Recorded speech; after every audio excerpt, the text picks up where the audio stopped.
Good morning everyone. Today is your science class and today we are going to start the next chapter and the chapter name is cell structure and functions. Students, you have already learned that the things around us are either living or non-living. Further, you may recall that all living organisms carry out certain basic functions. Can you list out these functions? Different sets of organs perform the various functions you have listed. In this chapter, you shall learn about the basic structural unit of an organ, which is the cell. Cell may be compared to bricks. Bricks are assembled to make a building. Similarly, cells are assembled to make the body of every organism. आप काफ़ी कुछ पहले ही non living और non living things के बारे में पढ़ चुके हैं. स्टूडेंट्स, लिविंग थिंग को हम किस तरह से डिफ्रेंशिएट करते हैं? कुछ बेसिक फंक्शंस के अकॉर्डिंग. और ये जो बेसिक फंक्शंस होते हैं ये डिफरेंट डिफरेंट ऑर्गन्स के थ्रू डिफरेंट डिफरेंट फंक्शंस जो है परफॉर्म किए जाते हैं. और यदि हम बात करें तो किसी भी ऑर्गन की जो बेसिक स्ट्रक्चरल यूनिट है जिससे वो ऑर्गन मिलकर बना है, जो कि सेल कहलाती है. सेल को यदि हम कंपेयर करें तो सेल की जो कंपेयर है हम ब्रिक्स से कर सकते हैं. और सेल्स जिस जिस तरह से ब्रिक्स आपस में असेंबल होकर बिल्डिंग बनाती है, इसी तरह से सेल्स आपस में असेंबल होकर क्या बनाती हैं? Body of an organism. Now next is discovery of the cell. Robert Hooke in 1665 observed slice of cork under a simple magnifying device. Robert Hooke ने 1665 में जो सिंपल मैग्नीफाइंग डिवाइस होता है उसके थ्रू कॉर्क की स्लाइस को observe किया था. Cork is a part of the bark of a tree. Cork जो कि एक ट्री होता है उसकी बार्क का एक पार्ट होता है. ठीक है, बार्क मतलब जो एक्सटर्नल पार्ट होता है ना स्टेम का, जिसे हम लोकल लैंग्वेज में छाल बोलते हैं, उसे ही बार्क कहा जाता है. He took thin slice of cork and observed them under a microscope. उन्होंने क्या किया? कॉर्क की पतली स्लाइस बनाई और उसे माइक्रोस्कोप के अंडर ऑब्जर्व किया. He noticed partitioned boxes or compartment in the cork slice. और उन्होंने जो स्लाइस थी उसमें जो सेक्शंस थे, कंपार्टमेंट ऑब्जर्व किए, पार्शिनेटेड बॉक्सेस ऑब्जर्व किए कॉर्क की स्लाइस में. These boxes appeared like a honeycomb. और ये बॉक्सेस किस तरह से दिखाई दे रहे थे? जैसे कि एक हनी कॉम दिखाई देता है. He also noticed that one box was separated from the other by a wall or partition. और उन्होंने यह भी नोटिस किया कि एक बॉक्स दूसरे बॉक्स से एक दीवार के थ्रू या हम कहें कि पार्टीशन के थ्रू कैसे थे? सेपरेटेड थे. He Hook coined the term cell for each box. और हुक ने ही क्या किया? हर बॉक्स के लिए एक टर्म यूज़ की जिसे उन्होंने सेल नाम दिया. What Hook observed as a box or cell in the cork were actually dead cell. जो कि हुक ने जो बॉक्सेस और जो सेल ऑब्जर्व किए थे मेनली वो सभी क्या थी? डेड सेल्स थी. Cells of living organism could be observed only after the discovery of improved microscope. जो यदि हम बात करें लिविंग सेल्स की तो ये तभी ऑब्जर्व करना पॉसिबल था एक इम्प्रूव्ड माइक्रोस्कोप की हेल्प से. Very little was known about the cell for the next 150 year after Robert Hooke's observation.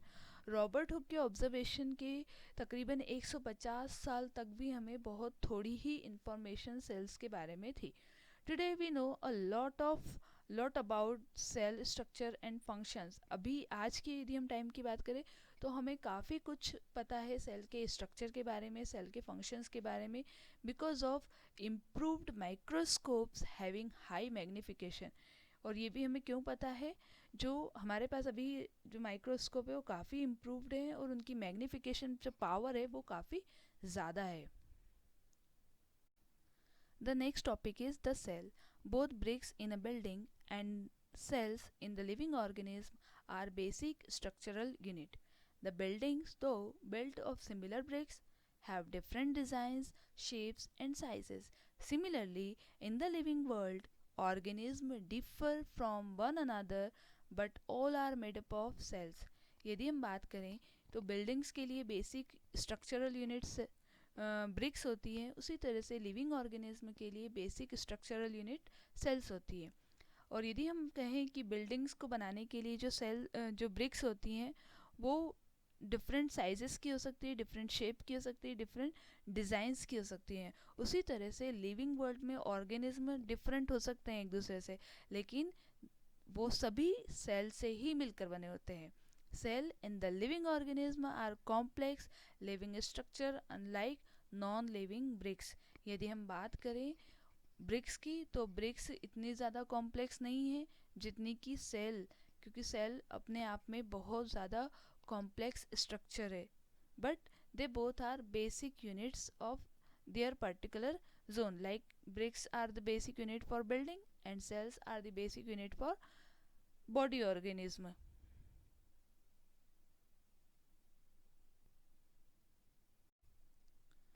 A hen's egg can be seen easily.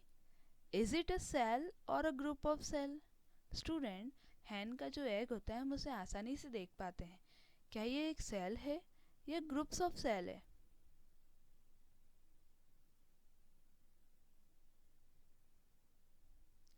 The egg of a hen represent a single cell and is a big enough to seen by the unaided eye. यदि आप अगर एक hen के egg की बात करें तो वो अपने आप में एक सिंगल सेल है जिसे हम किसी भी अदर डिवाइस की हेल्प के बिना भी क्या कर सकते हैं, देख सकते हैं। Organism show variety in cell numbers, shape and size. यदि आप डिफरेंट ऑर्गेनिज्म को देखेंगे तो सभी की वेराइटीज़ डिफरेंट है। और किस में डिफरेंट है? Variety in cell number, cells के नंबर में डिफरेंस है, शेप में डिफरेंस है और साइज में डिफरेंस है। How do scientist observe and study the living cells? जो साइंटिस्ट है वो किस तरह से लिविंग सेल को ऑब्जर्व करते हैं? दे यूज़ माइक्रोस्कोप विच मैग्नीफाई ऑब्जेक्ट। वो किसका यूज़ करते हैं? माइक्रोस्कोप का यूज़ करते हैं। स्टूडेंट्स, माइक्रोस्कोप एक ऐसी डिवाइस है जिसके थ्रू हम ऐसे स्मॉल ऑर्गेनिज्म को देख सकते हैं जिन्हें आप नेकेड आई से नहीं ऑब्जर्व कर सकते हैं। ठीक है। Stain are used to colour part of the cell to study the detailed structure.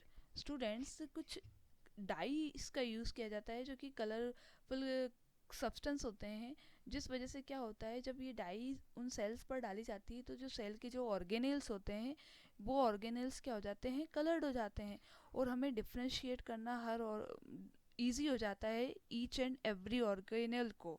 ठीक है। Cell contain various organelles, so by using stain we can easily differentiate each organelle in the cell.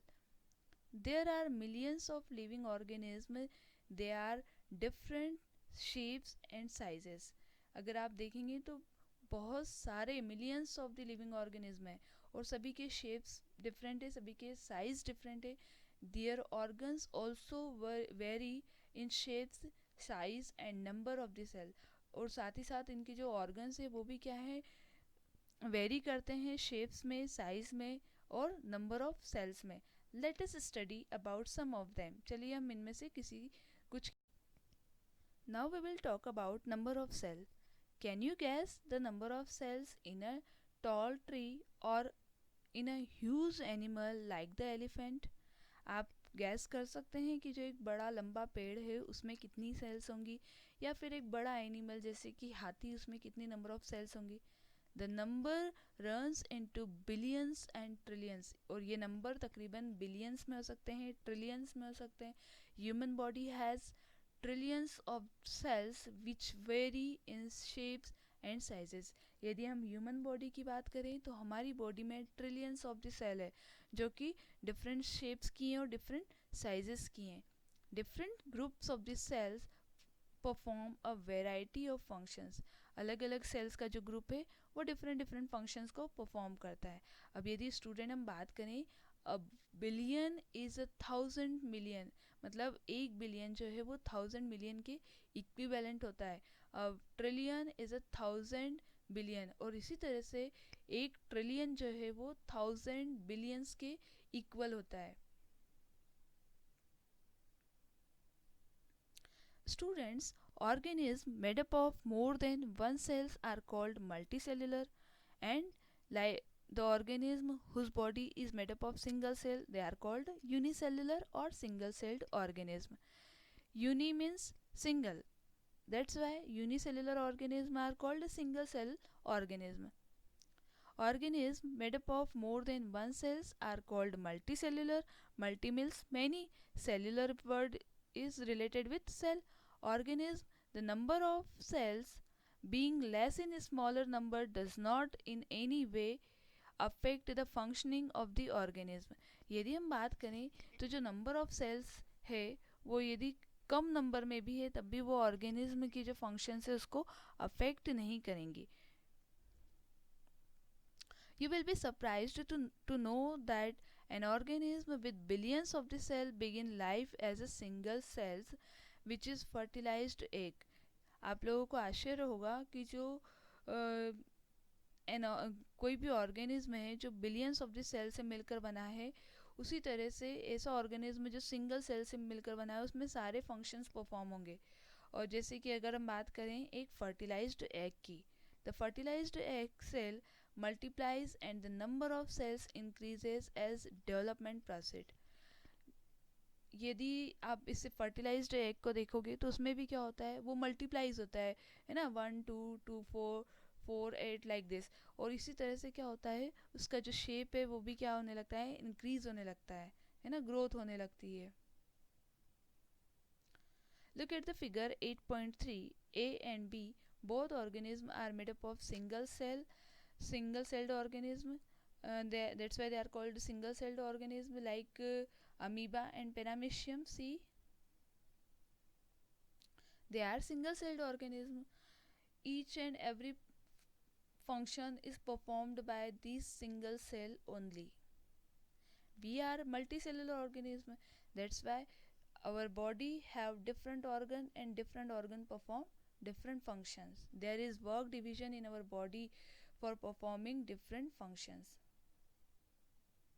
Organism, a single celled organism perform all the necessary function that multicellular organism perform. किसी भी अगर single cell organism को आप देखेंगे तो उसमें जितने भी जो नेसेसरी फंक्शंस है वो उसी तरह से होते हैं जो एक मल्टी सेलुलर ऑर्गेनिज्म के थ्रू परफॉर्म किए जाते हैं. A single celled organism like amoeba captures and digest food, respire, excrete, grows and reproduce. अगर हम देखें अमीबा को, जो कि एक सिंगल सेल्ड ऑर्गेनिज्म है, वो फूड को कैप्चर करता है, डाइजेस्ट करता है, रेस्पायर करता है, एक्सक्रीट करता है, ग्रो करता है, रिप्रोड्यूस करता है, सारे फंक्शंस करता है, लेकिन वो किसके थ्रू होते हैं, सिर्फ एक सिंगल सेल के थ्रू होते हैं. Similarly functions in multicellular organism are carried out by groups of specialized cells forming different tissues, and tissues in turn form organs. हमारी यदि हम बात करें मल्टी सेलुलर ऑर्गेनिज्म की, तो यहाँ पर स्पेशलाइज्ड सेल्स होती हैं, वो पर्टिकुलर फंक्शन को परफॉर्म करती हैं. और यदि हम बात करें ऐसी सेल्स को जो स्पेशल पर्टिकुलर वर्क को परफॉर्म करती हैं, वो क्या बनाती हैं, टिश्यू बनाती हैं. और टिश्यू आगे चलकर सिमिलर फंक्शंस को परफॉर्म करने वाले सिमिलर स्ट्रक्चर वाले टिश्यूज मिलकर क्या बनाते हैं, ऑर्गन का फॉर्मेशन करते हैं. और यही ऑर्गन मिलकर क्या बनाता है, ऑर्गन सिस्टम, यानी हमारी body. Now next is student shape of the cell. Refer to figure 8.3. How do you define the shape of the amoeba in the figure? अभी आपने अमीबा का फिगर देखा था, आप उसके शेप को डिफाइन कर सकते हैं क्या?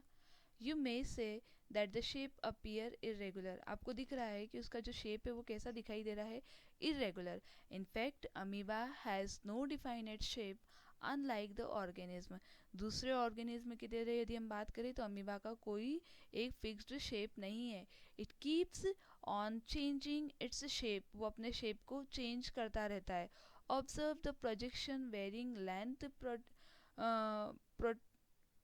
Protruding out of its body.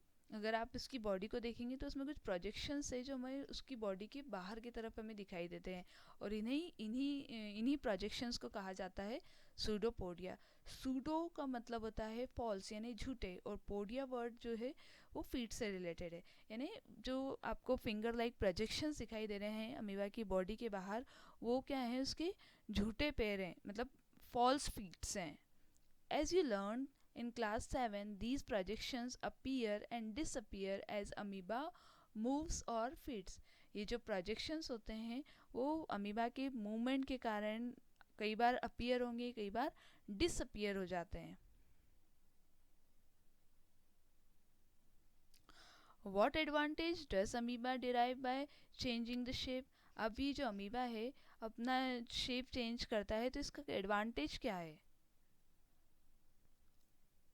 ये किस तरह से मतलब इसके लिए फ़ायदेमंद हो सकता है। The change in the shape is due to formation of pseudopodia which facilitate movement and help in capturing food. जो ये pseudopodia होते हैं मेनली से किस काम में मदद करते हैं, मूवमेंट में मदद करते हैं और फूड को कैप्चर करने में हेल्प करते हैं। A white blood cell in human blood is another example of single cell. अगर हम हमारी बॉडी की बात करें तो हमारी बॉडी में क्या होती हैं, WBCS होती हैं, जो कि एक सिंगल सेल का एग्जाम्पल है, which can change its shape, जो कि अपना शेप भी चेंज कर सकती हैं। But while WBC is a cell, जबकि WBCS जो कि एक सेल है, amoeba is full fledged organism capable of independent existence. जबकि अमीबा जो है वो अपने आप में एक ऐसा ऑर्गेनिज्म है जो हर तरह के फंक्शंस को परफॉर्म करने के लिए इंडिपेंडेंटली एग्जिस्ट करता है। What shape would you expect in organism with millions of cell? आप किस तरह का शेप एक्सपेक्ट करेंगे जिसमें मिलियंस ऑफ दी सेल्स हो किसी ऑर्गेनिज्म में। Figure number 8.4 show different cells such as blood, muscles, nerve cells of the human being. यदि हम बात करें ह्यूमन बीइंग की तो हमारी बॉडी में ट्रिलियंस ऑफ द सेल्स है, ओके। तो हम हमारी बॉडी में देखेंगे तो डिफरेंट टाइप्स की सेल्स हैं, डिफरेंट टाइप के ऑर्गन्स है ना, इस वजह से डिफरेंट फंक्शंस को कैरी कर पाती है हमारी बॉडी, परफॉर्म कर पाती है, ठीक है। The different shapes are related to their specific functions, और ये जो अलग अलग शेप्स हैं वो उनके स्पेसिफिक फंक्शंस के कारण है। Generally cells are round, generally अगर आप सेल्स को देखोगे तो वो राउंड शेप की होती है, स्फेरिकल शेप्ड होती है और इलोंगेटेड होती है। Some cells are long and pointed at both ends. कुछ सेल्स ऐसी होती है जो लॉन्ग होती हैं और दोनों एंड्स की तरफ कैसी होती हैं, पॉइंटेड होती है। द एग्जिबिट स्पिंडल शेप, और इनका शेप स्पेंडल की तरह हो सकता है। Cells sometime are quite long, कई बार सेल्स कुछ लॉन्ग भी हो सकती हैं। Some are branch like the nerve cell, अगर हम हमारी नर्व सेल्स को देखें तो वो कैसी होती हैं, ब्रांच्ड होती हैं। और अ न्यूरॉन, जिसे आप न्यूरॉन भी बोलते हैं, ठीक है। The nerve cells receive and transfer messages. अब अगर हम नर्व सेल्स की बात करें तो नर्व सेल्स का मेन काम क्या है, जो इलेक्ट्रिकल इम्पल्स होते हैं, जो मैसेजेस होते हैं, उन्हें ट्रांसफ़र करने का काम होता है। Thereby helping to control and coordinate the working of different parts of the body. और इन्हीं न्यूरॉन्स के कारण, नर्व सेल्स के कारण ही क्या होता है, हमारी बॉडी डिफरेंट फंक्शंस को कंट्रोल करने में, कोऑर्डिनेट करने में हेल्प करती है।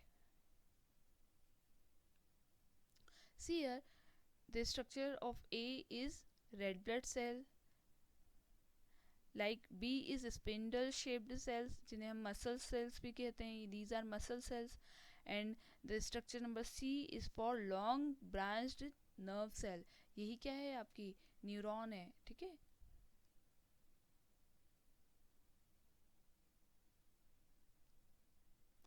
Can you guess which part of the cell give its shape?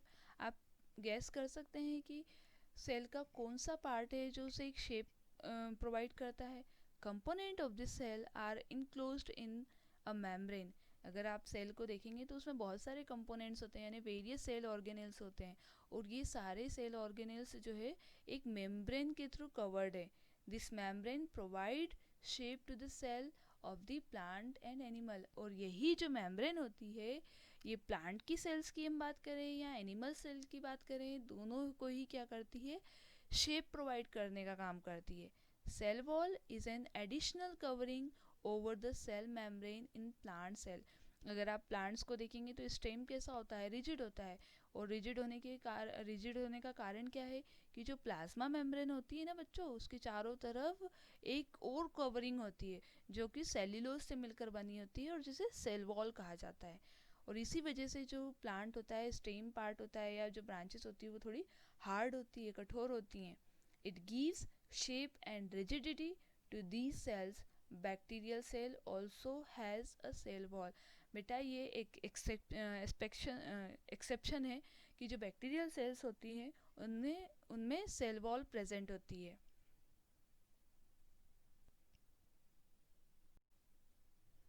Next is size of cell. The size of cell in living organism may be small as millionth of a meter, micrometer or micron, or may be as large as few centimeters.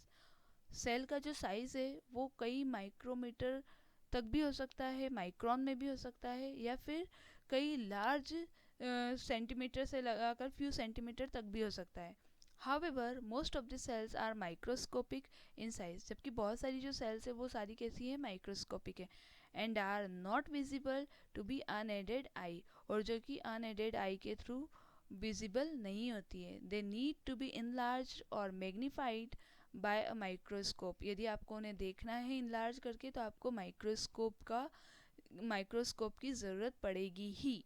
The smallest cell is 0.1 to 0.5 micrometre in bacteria.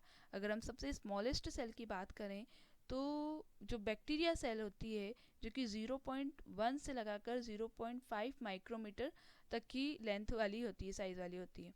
The largest cell measuring 170 mm into 130 mm is egg of an ostrich। अगर आप सबसे बड़ी largest cell की बात करें जो कि एक 170 mm से लगाकर 170 mm इंटू 130 mm के बिटवीन होता है, जो कि एक ऑस्ट्रिच का एग होता है, जो कि एक सबसे बड़ी सेल है।